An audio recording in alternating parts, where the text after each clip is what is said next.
Okay, guys, the big thing that can make you a lot of money or lose you a lot of money is a thing called depth of market. Developers talk about this with their lingo all the time. We're going to talk about this soon. Stay tuned.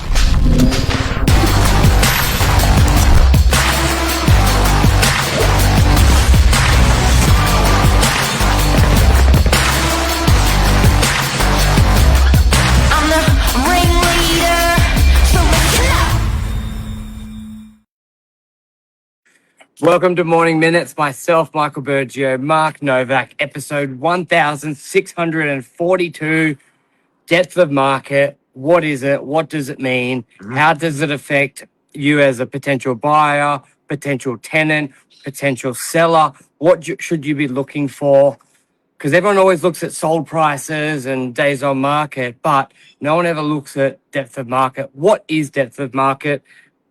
If you get depth of market right, you can buy really, really well or rent really, really well. It's all about timing and choosing that right property. So another word that we used, that we were doing some research this morning as real estate agents doing a podcast. And another thing is, another analogy is like soaking it in, like a sponge. And when you have a suburb that has, okay, maybe let's look at DY. DY's got 10,000. 10,000 A units. special guest is coming. Moving over there. So we can't keep her away. When you have a suburb, let's use DY as an example. DY's got probably 50 units a month that it sells. So that's good. 50 units a month, so about 600 units it sells over a year. What actually happens when a developer produces 350 units and needs them sold in a month? So that's like a sponge, cannot soak in more than it's normally what it soaks in. It becomes soaked. So it only has depth of market, as you can think of it that way, but you can really take advantage of that depth of market as a buyer, as a tenant, if you understand that when you're buying or renting. Yeah, and a big thing could be if you're a buyer, you could look at the last, say, year or two of data of how many properties sell that month, and then you track on realestate.com how many are for sale. And you'll see trends of going, there's a lot on the market. This could be a really good time to buy, because it's amazing the consistency that you'll see with the trends. Yep. And a big thing as well where you can get stung as an owner, where you're thinking you need to slash your prices or not understanding. Great. We had basically a block of units, same builder, built one in DY and one in Belrose. Now, anyone out there, DY's got 11,000 dwelling, 10,000 units, leasing 20, 40, 50, a lot of units a month. So to drop in 30, you can expect to have that rented, the whole building, in a month or two at the quoted price.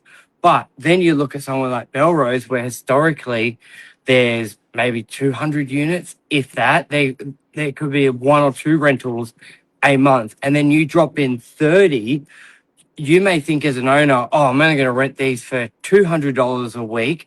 And rather than understanding, you still get your $400 a week, but your expectation has to be 3 or 6 months. And that's where we see those owners get stung, where they rush to drop the price because they think it's not selling, and they're not understanding the market, the supply of that market.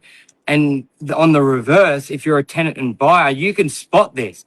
If you're seeing a new building being built where there's 20 apartments and it's an area not familiar with apartments, there could be some really good buying there as the developer's wanting it sold straight away. And you could come in there. Castle's the same. So at the moment, we've got a building called Custer and DY, and we're selling in there.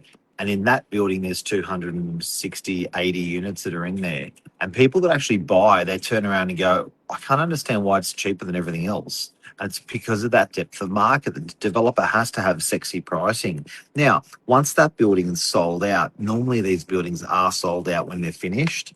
Once that building is actually sold out when they're finished, and it goes back to no more new units in DY, they get this like banana bump of like 10% or 15%. People go, oh my God, I just settled on the unit and it's worth more already. It's like, that's right. You bought it at a discount because of the depth of market. You bought it at a discount, and that's why. And now there's no more depth. There's no more supply, heavy supply dropping in, because we've had heavy supply dropping into DY for 24 Yeah. months because of this new building. Like there's markets within markets. There's the sort of the micro economy within the economy, because you a lot of owners don't look at the whole picture. They just go, oh, it's springtime, it's time to sell, the market's gone up 10%. But timing and understanding this, you may go, well, yeah, historically springtime apparently is the best time to sell, but there's 6 other properties like mine on the market, and typically only 1 or 2 sell a month. Maybe it's not the best time to list my property. I'll wait for those to be sold, and I'll list my property when there's nothing on the market. Perfect example actually is we've got this industrial building, 69 Middleton Road in Cromer. It's been completed now for nearly 8 years, and I've sold a lot of storage units in there. And a trend I see, when I bring on a listing and there's no other listings, we can get a hero price for that storage unit, because there's always typically that 1, maybe 2 people looking to buy, and nothing's been on for a couple of weeks, a couple of months, and then you get one, you got 2 people competing. But as soon as 2 or 3 come on the market, or 4, those 1 or 2 people now 4 to choose from, and they're a little bit like, who's going to give me the best deal? Yep. So, and that's irrelevant to like the overall market conditions. Yep. And a lot of people don't understand this in real estate. And if you do, you can get some great buying out there, or sell your property at a great price. And that's depth of market. That's depth of market. That's depth of market. So have a look, keep that in mind.